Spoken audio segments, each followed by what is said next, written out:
Hello, it's me, Ian. We're back to school for a new term. It's help.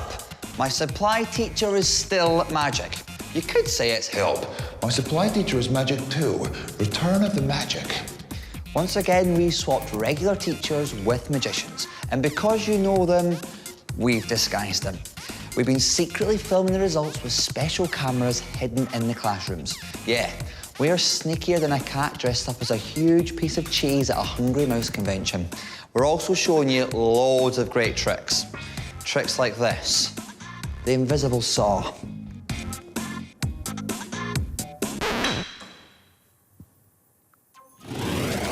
Coming up, James's magic is inescapably good, but will he get away with it? For Fergus's interactive illusion, you will need a deck of cards. Make sure those colours alternate. Plus, you've been sending in clips of all your best magic tricks, and later on I'll be picking my favourite. Shazam! The wannabe wizards are back. But first... Do you think you'd be able to tell if your teacher started doing magic? Do you? This is John. He's a great magician and a bit of a joker. The disguise is on. Cue the dramatic music. Not quite, mate. Enter year 5. They don't know it yet, but John's about to give them a lesson about sound waves that should have them doing the Mexican wave. None of them have noticed the hidden cameras or recognised John in his disguise. Can he keep it up, and will the magic fly? Today I'm going to talk to you about sound, and specifically about how sound works. Sound is, in fact, waves. It's waves of energy travelling through air or solid objects, like a table or a wall. I'm going to try and demonstrate how powerful sound is, and I'm going to try and demonstrate that with a couple of experiments. The class is enjoying the lesson already. John's convinced them he's a teacher. Sound waves themselves can be incredibly powerful. Now I'm going to try and demonstrate how sound can be used to move something with one of these. This is just a nut and bolt, the type of thing you might have at home, maybe holding something together on your bike. And normally, if you want to unscrew that nut from the bolt, you have to turn it like this, and it takes quite a while to turn it until it's all the way off. I'm going to try and turn that nut off the bolt just using the power of sound waves. If that sounds impossible, it's because it's magic. I'm going to use one of these. This is a kazoo. Has anybody ever used a kazoo before? Wonderful. You have to hum into it like this, and that gives you a note. Watch.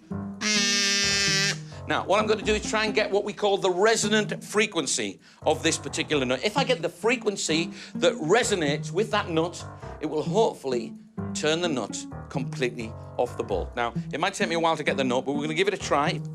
OK, here we go.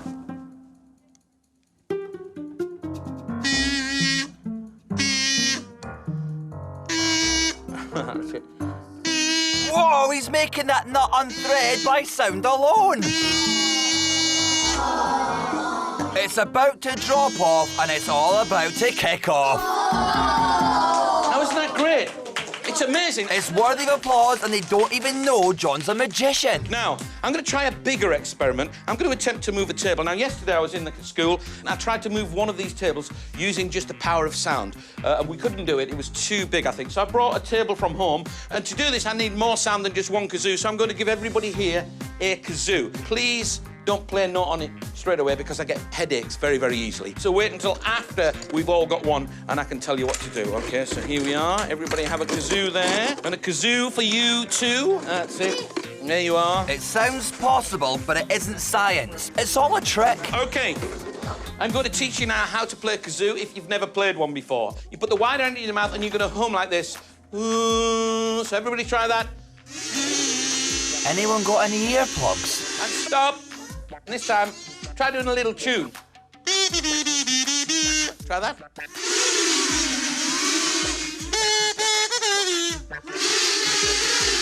Brilliant. In a moment, I'm going to ask you all to play the same notes. We're going to try and find the resonant frequency of the table and see if we can move it slightly. Now, I need somebody to help me. No shortage of volunteers for Magic Assistant, even though they've no idea it's all a trick yet. Yes, what's your name? Josh, wonderful. Come and stand over this side. OK, Joshua, now, do you think you're going to be able to play your kazoo while you help me? Yes, OK, then. Here's what we're going to do. Put your kazoo in your mouth. OK. Now, with both hands, I want you to grab the corner of the tablecloth. Now, watch the table closely. The magic's coming. Are you ready, everybody? On the count of 3, I want you to all play this note.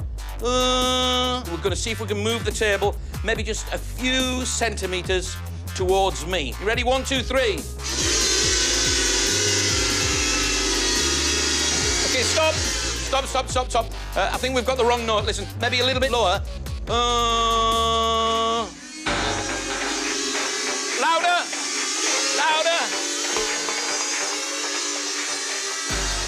We have liftoff! The table's floating off the ground by the sound of the kazoos. Or so the class think. Oh!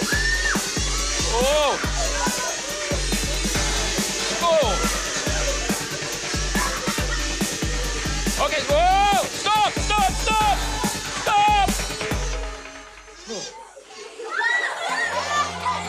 Wow, that lesson was way up there with the best, and John's about to reveal the truth. That was incredible. So much better than yesterday's class who tried to move one of these tables. And you can see how powerful sound is. Sound is so powerful that it can move a table. But I have got a little bit of confession to make. I'm not really a teacher at all. I'm actually a magician.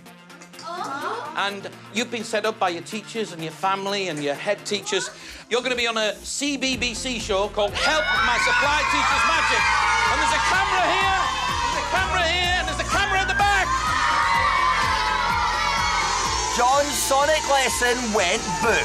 But what noises did the class make about it? Magic! Abracadabra! There was one place this lesson and the table were going, and that was up. OK, whoa! Stop! It just started going crazy in hairway, and after this went flying around like a magic saucer. I thought it was gonna hit one of the people in the head. An incredible trick, and the class had no idea John was a magician. How long would it take for you to shout?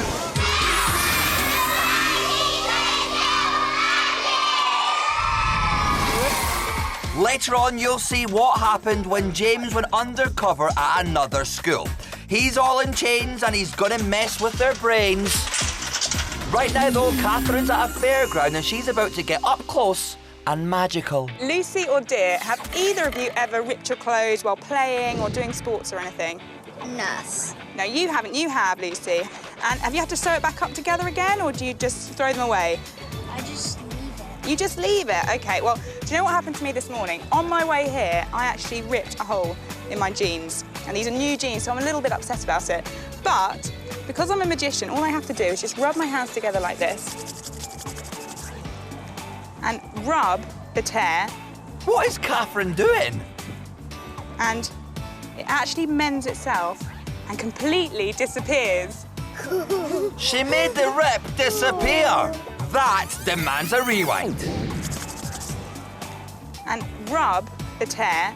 She rubbed her hands together and rubbed the rip clean off. It actually mends itself and completely disappears.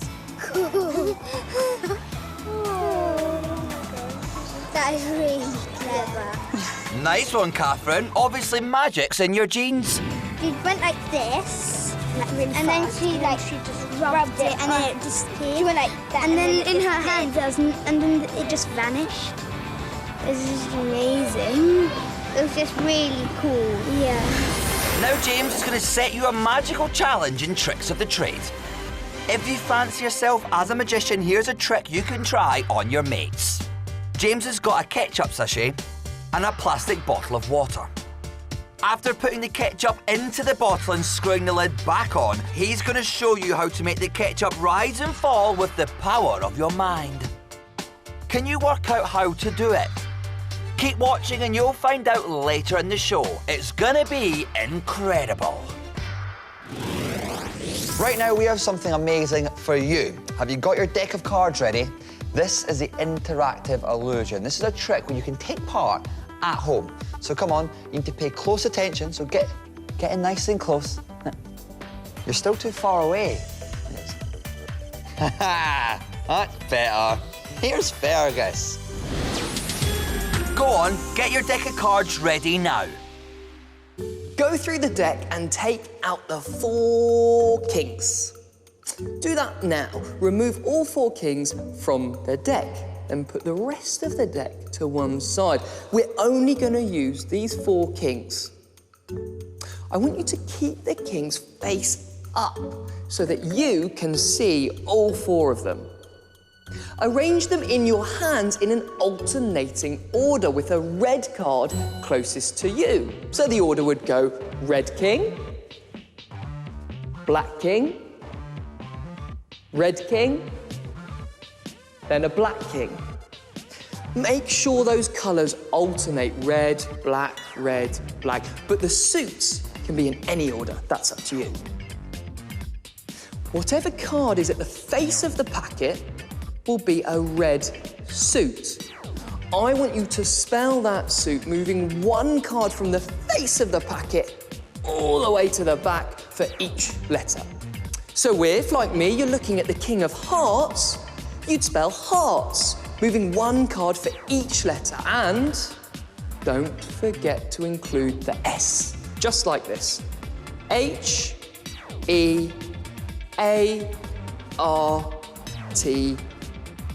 moving 1 card from the front to the back for each letter. Do that now for the suit you're looking at, which will be either hearts or diamonds.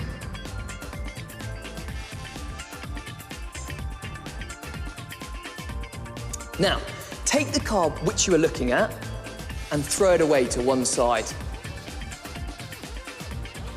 Whatever king is now facing you, I want you to spell that suit, moving 1 card for each letter from the front to the very back of the packet, just like we did before.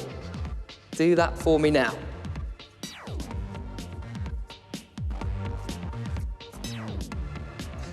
Whatever king you are now looking at, take it and throw it away to one side. You're now holding 2 kings. Mix them around as much as you want. Are you done? Good. Now, whichever king you are looking at, I want you to spell that suit just like we did earlier. Move 1 card for each letter and don't forget the S. Do that now.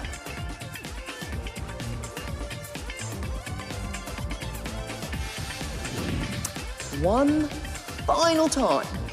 Throw to one side that card you are now looking at. Concentrate on that remaining card. I don't know what order the cards started in or how you mix them. I'm going to try and work out which card you're holding on to. Concentrate on it. It's black. It's the King of Clubs. Did it work for you? Wow, well, the quantity of the magic is exhausting and the quality so good, I've forgotten my own name. It's Ian. Anyhow, I feel like I've earned a sit down, but before I do, let's have a look at what's coming up. It's all kinds of ridiculousness. James reveals the secret and tricks of the trade. Have you worked it out yet? Catherine gets up close and magical with a trick that's on the money. And watch what happens when James goes undercover in another school. Will he fool the class, or will they realise their supply teacher is still magic? Whew. Each week, I'm bringing you another of my new favourite magic movers and shakers doing tricks in their own cribs, yards, and front rooms. We call them the wannabe wizards. So I've got my comfy chair. I've got my computer to watch the magic on. Oh, and I need my headphones. The neighbours have complained about the noise. Let's do this already. We asked you to send in clips of yourself performing your best magic tricks. We received loads of clips from all over the country. Each episode, I will be choosing a favourite wannabe wizard and showing them to you guys. My wannabe wizard this time is Curran from London. He's about to earn his place at the top table. Hi. So I have a coin, a glass, and some paper towels. And what I'm going to do is make the coin go through the table. So I'll cover it with the glass and this paper towel. Okay. 3, 2, 1. If at first you don't succeed... Okay. That didn't work that time. Let's try again. 1, 2, 3. Okay, doesn't matter. We'll try one more time. 1, 2, 3.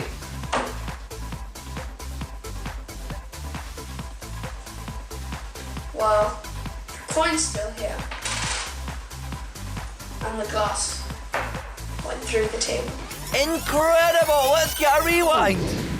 1, 2, 3. The glass disappeared through the table instead of the coin. Well, the coin's still here. Don't try that with a glass on your table unless you're Curran, who's my wannabe wizard this time. Thank you. Now it's time for James to reveal the secret and tricks of the trade. James will show you how to make a ketchup sachet and a bottle of water rise and fall with the power of your mind. Come on, have you worked it out? How many of you got it? Maybe it's a magical ketchup sachet. Nah, of course it isn't. Come on. The trick is actually quite simple. Once the sachet is in the bottle and sealed with the lid, if you squeeze the base of the bottle, it'll make the sachet fall. If you release the base, the sachet will rise. Then use your other hand to make it seem as if it's controlling the movement of the sachet. How about that? Did you get it? Are you amazing already? Now you've all got something to show off with in the playground. Next, Catherine is at a farm getting up close and magical. What I've got on me are these 2 different coins. So I want you all to have a look at them for me and tell me, do you recognise them at all? No. You don't recognise them? No, I don't. No? OK. This coin here is an old English penny. And this coin is, it's an American coin. It's an American $half. So in this hand, I've got 3 copper old English pennies, and I've got 3 silver American $half in this hand. And what I'd like you to do, Sophia, is bring both your hands out with your palms up. That's perfect. And I'm just going to show you that I've got 1, 2, 3 copper coins, and 1, 2, 3 silver coins. Now what I'm going to do is I'm going to swap around the 2 middle coins. Okay, so now the copper coin is sandwiched in between the 2 silver coins, and the silver coin is now sandwiched in between the 2 copper coins. Now wouldn't it be amazing if these 2 coins could switch places by magic? That would be amazing, wouldn't it? Yeah. Okay, so what I'd like you to do is just close your hand for me, like that, and watch the middle coin, okay? And look, can you see it's changed into the silver one? So I've got 3 silver ones here, and you've got 3 copper ones over here. Okay. That is truly amazing. Let's get a rewind. Okay. Catherine blew on her hand and changed the copper coin for a silver one. The silver one, so I've got 3 silver ones and here. The copper coin appeared in Sophia's hand. It's gonna get better. 3 copper ones over here. Okay, so let's do that again, but this time, Oh my gosh. We're gonna do this all in your hands and you're gonna do the magic. Okay? Okay, so open up your hands for me. Okay, so we've got 1 copper, 1 silver, 1 copper, 1 silver, 1 copper, 1 silver. Remember, the coins in Sophia's hand alternate between copper and silver. All I want you to do, Sophia, is fold them in your hand like that and give a big blow. That's perfect. And now open up your hand, and you can see they've all separated. So we've got 1, 2, 3 silver coins and 1, 2, 3 copper coins. Isn't that amazing? I know how they do it. No, you don't. They blow it and they just switch. That's absolutely right. That's exactly what happens. That's how the magic was done. The coins were alternating copper and silver, but they became all copper and all silver with a magic blow of the hand. And you can see they've all separated. Amazing. Incredible. Double incredible. I was going to do a trick with money, but I couldn't find any coins. No change there, then. Okay, it's time for more school magic, and now it's James pretending to be a supply teacher and trying to fool another class. The wig is on, the hidden cameras are set, break time's over though. The bell's about to go and it's time for magic. Enter year 4. They don't know it yet, but they're about to get an incredible lesson about crime and punishment that will tie their minds in knots. So far, none of them have noticed the hidden cameras in their hall or recognised James as our magician. But this will be one history lesson that they'll remember for all time. Now, I work in a museum, and I'm here to tell you today about history. And my area of expertise is the history of law enforcement and the police. James is pretending to be a historian this time. Very sneaky. The first period we're going to look at today is the medieval period, which is over 2,000 years ago. That's even older than some of your teachers. But not all, just some. Now, these days, what do the police use to restrain people? What do they use? Yeah? Handcuffs, yeah. But that's now. See, 2,000 years ago, the police didn't have the intricate bits of machinery to make all the difficult locks, did they? A bit of genuine history to help convince the class the lesson is real before he does the magic. They had much more primitive methods. Now, one of the methods was this. This would be stuck in the ground, and the prisoner would have their thumbs tied on the other side so they couldn't get through. In fact, I've got some string here. Should we try it? James is about to string them along and they don't suspect a thing. Could you help me? Is that okay? This is one of their regular teachers, Miss Ryan. She's about to help with the magic, though she doesn't know how. So, what would happen is the prisoner would put his hands this side of the pole. You can see that's through my thumbs. And then could you tie a nice tight knot on the top, please? Tight as you can. Okay. Make it nice and tight. Go on, a bit tighter. Oh, ow. It's very tight. And again, excellent. And just give it a little pull to show that's tight there. Yeah. And just try and get your finger in that knot and give it a bit of a pull as well. Excellent. Can you feel that's tight? It's really tight. That's very tight. There's nothing ropey about this trick coming up. Now, the prisoner would obviously be tied to the pole, sometimes for days at a time. Now, obviously, if the pole was a lot higher than this, he couldn't go over the top. He couldn't go through the bottom. But some people, because they'd been arrested so many times, they knew the secret of getting out, which is, let's see, 1, 2, 3. Oh. Did you see that? His hands were tied round the pole, but he melted off it. Can you see that that's still tight? Can you give that a little pull and that a pull? And his hands are still tied together. Can you see that's tight? Is that still tight? Yeah. It is, isn't it? In fact, I think I'm going to need a hand to get out of this, so could you please cut me out? Okay. Excellent. Be very careful and... Oh, it's very tight. There we go. Oh, that hurt. Oh, much better. Now, a little bit later than the medieval period came my favourite piece of apparatus. I've brought this especially from the museum today. This is called a Steinmeier. Look at that. Now, this was used in Germany in the 1600s. And what would happen is the prisoner would be made to stand like this, and chains would go left and right, all the way up, and then they would be padlocked in like this. And then a curtain would be drawn around them to isolate them from the rest of the town. That's not very pleasant, is it? Shall I get in? Yeah. Shall I get in? Sarah, could you come and help me? This is Sarah, my assistant. The class thinks she's James's museum assistant, but she's actually a magician's assistant. So this is going to be pretty loud, because this thing makes a bit of noise. But what Sarah's going to do is she's going to link the chains all the way through, just like this. So if we start there, Sarah, that'd be great. I know you don't have chains or one of these at home, but if you did, please don't try any of this. Excellent. And you can see that's really tight around my legs. And then another one.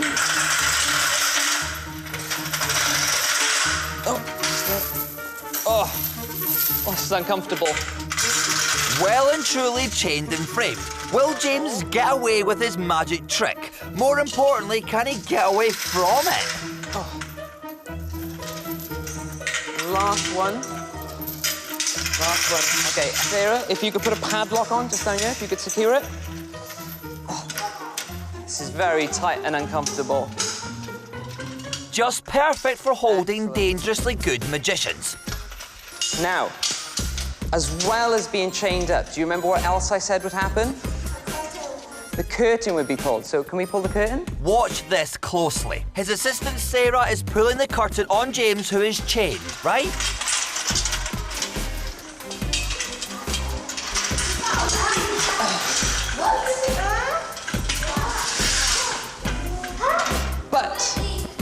everything is easy to get out of once you know the secret. James is free and his assistant is now locked up. That's amazing magic. What do you think? Should we let her out?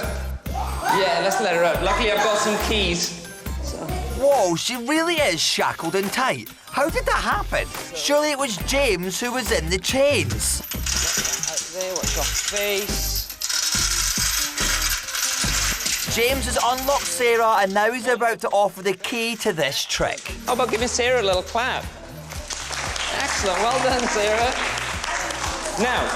Now that I've done that, would you like me to tell you the secret? Yeah. Do you want to know the secret how all this works? Yeah. Well, the secret is I'm not really from a museum.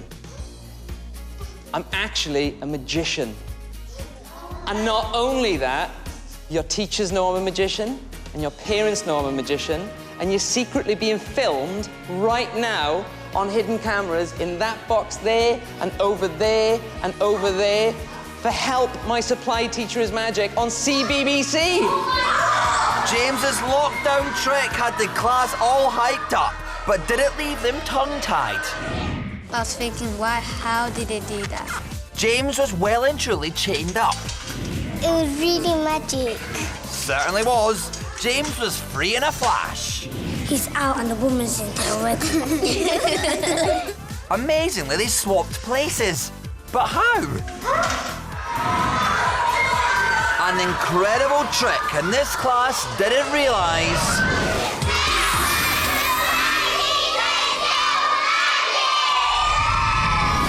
See you later, but until then, if you're at school and you think something magical's occurring, maybe you'll find yourself shouting, "Help! My supply teacher is still magic!"